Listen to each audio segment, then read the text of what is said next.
Welcome to the Leadership Decoded podcast. Here, we provide you practical tips on how to lead at your very best at work and in your everyday life. I'm your host, Dr. Will Ramey, a former U.S. Army officer and combat veteran, a current leadership and team development workshop facilitator, and executive education adjunct professor. Today, we're diving into how to lead people for the very first time. Research has shown that over 50% of new leaders are viewed as ineffective by their team.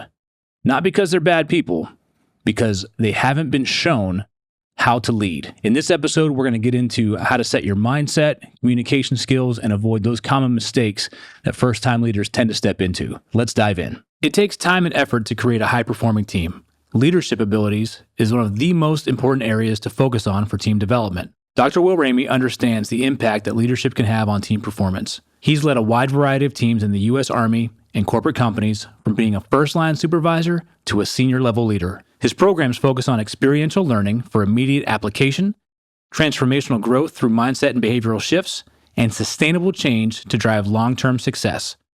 If you're tired of traditional learning and development programs and are ready for a hands-on learning experience that will increase knowledge and provide practical application directly to your work environment, reach out today.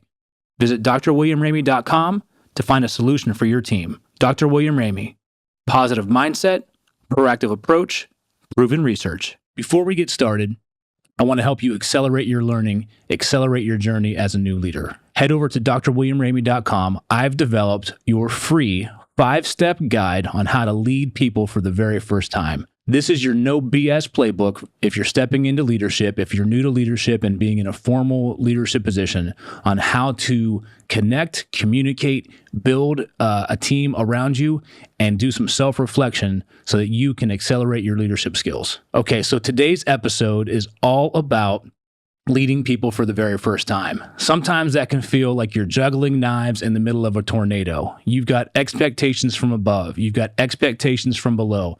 You've got self-imposed expectations on yourself.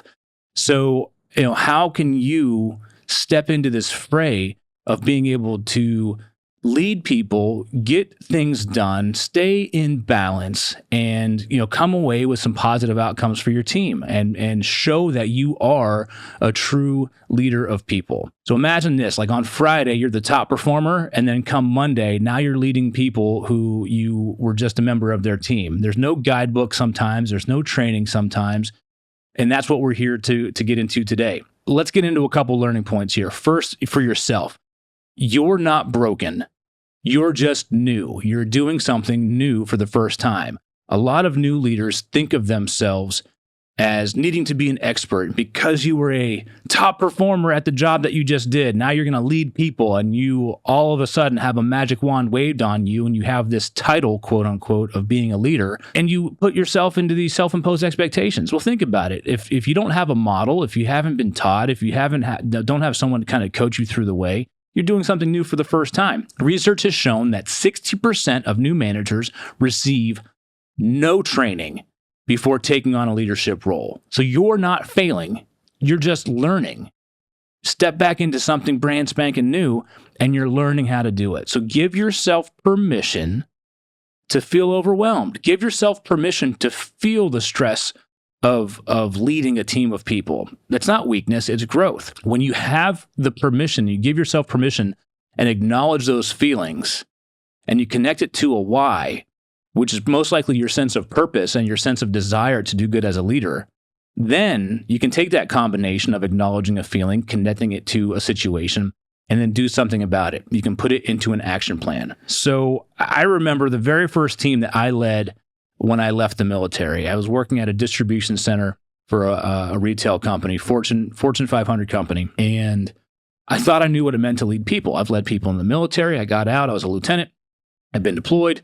I've led a couple different teams under my belt at this point in time in my career. And I get to a distribution center, and I had to learn relationships with peers, and not everybody there was a veteran or had been in the military. In fact, I was probably just among 10% of people who may have been. I didn't understand the operation. It was my first time working in distribution and supply chain logistics, and the company culture was different than the military culture.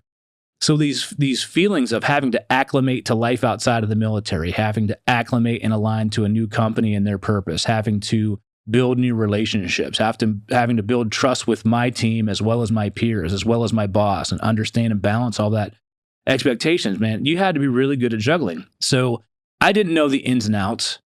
What I did was I took a step back and I remembered and I reflected on what made me successful my first time leading a team in the military. And I just applied those same principles. Get to know my team members on a personal basis, get to understand the process of what we're here to do in the operation, have an expectation conversation with my boss on what success looks like, and get familiar and be curious about what my peers are doing to my left and right. So as soon as I had that acknowledgement of my feeling, connected it to why I wanted to excel, I had a plan of action and I repeated similar success that was in the past and I applied it to the current situation. And that really helped me out. The next thing here that you can think about when you're a new leader, you can't just work harder, you have to work smarter. So first-time managers, you often try to do everything and lead everything, and you just simply can't. You may have been a very top performer in your position that you just got promoted from, but you can't do that as a leader. Now you have a team of people around you. You have a team of people with a full set of skills, a full set of experience, a full set of expertise that they're bringing to the table. So if you're trying to do everything for everybody and you're trying to work every task like you were when you were a team member, you're gonna just race yourself down the hill to burnout. First-time managers, be okay being curious and learn to delegate. Learn to delegate tasks. Ask yourself, when you look at what your team is there to do, separate the tasks that only you can do from the tasks that your team members can do. So ask yourself, what can only I do and where can I empower someone else to take that on? This is going to help you with your time management. It's not personal, it's very strategic. Be able to delegate tasks. And again, when you're stepping into leadership for the first time, that letting go, that embracing your self-assuredness to be able to know who you are, what you're about, and not have to prove something to somebody.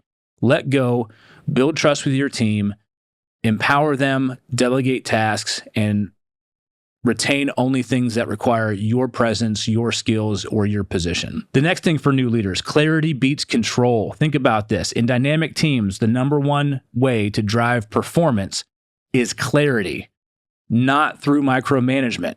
So when you have a rhythm of communication, check-ins, startup meetings, one-on-one conversations, management by walking around, asking questions, checking on people, what resources do they need? Do they understand the task at hand? Do they understand the bigger picture and how they're contributing? This is all about separating control of a situation and so you avoid micromanagement and stepping into clarity so that you can lead through your intent and empowerment. So one thing that I tended to do at the distribution center when I was a first-time team leader outside of the military was startup meetings. So we had a start of shift meeting where we passed down quality, safety, performance, and objectives for the evening.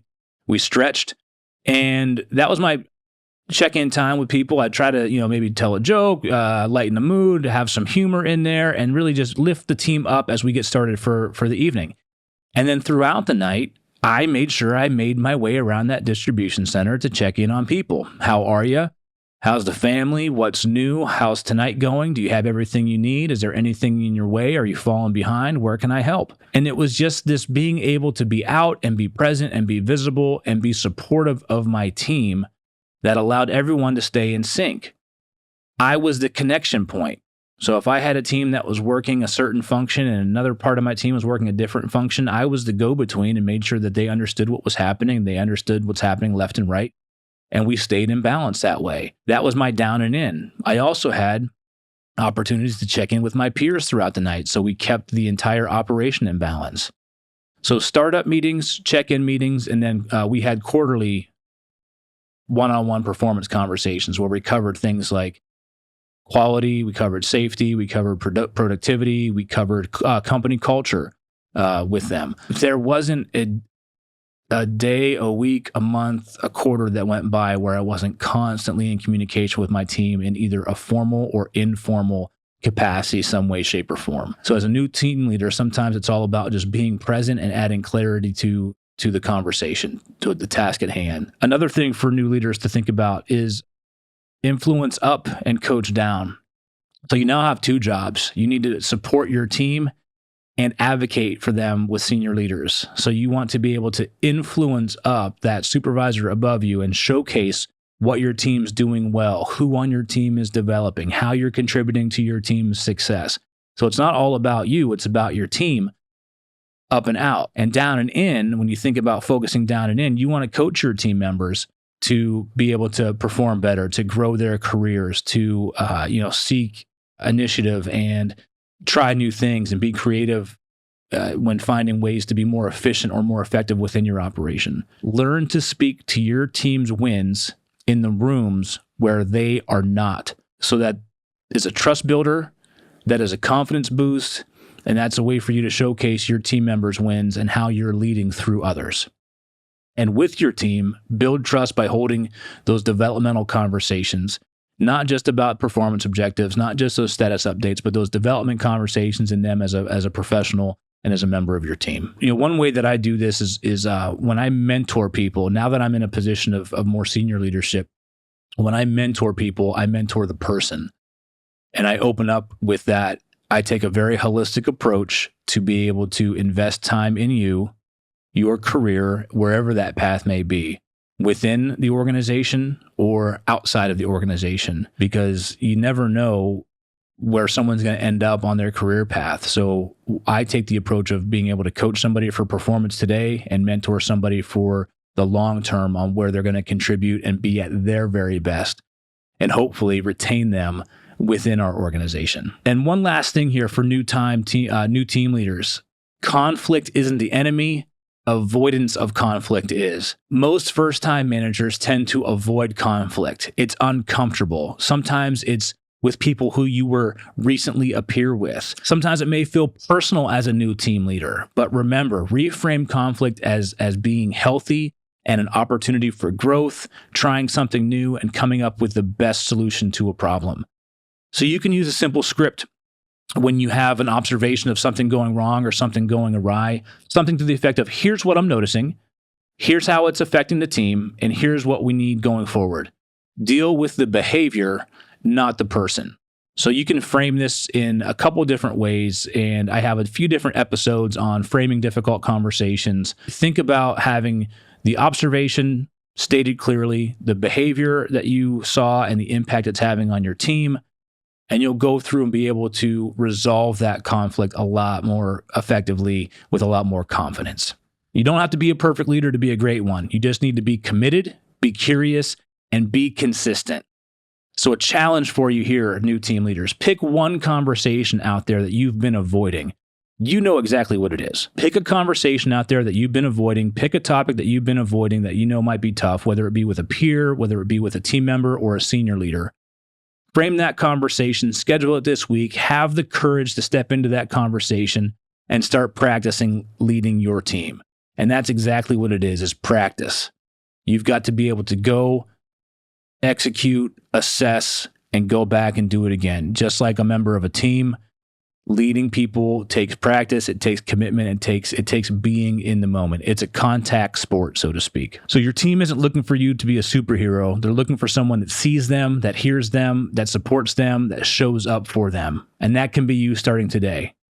And to accelerate that, head over to drwilliamramey.com, download your free 5-step guide. I also have a worksheet that goes with that for you to log some of your progress, log your thoughts, log your path forward, because when you see it, you write it, it becomes visible, it becomes tangible, and you're going to look back on that and be happy that you did. Thanks for tuning in to Leadership Decoded.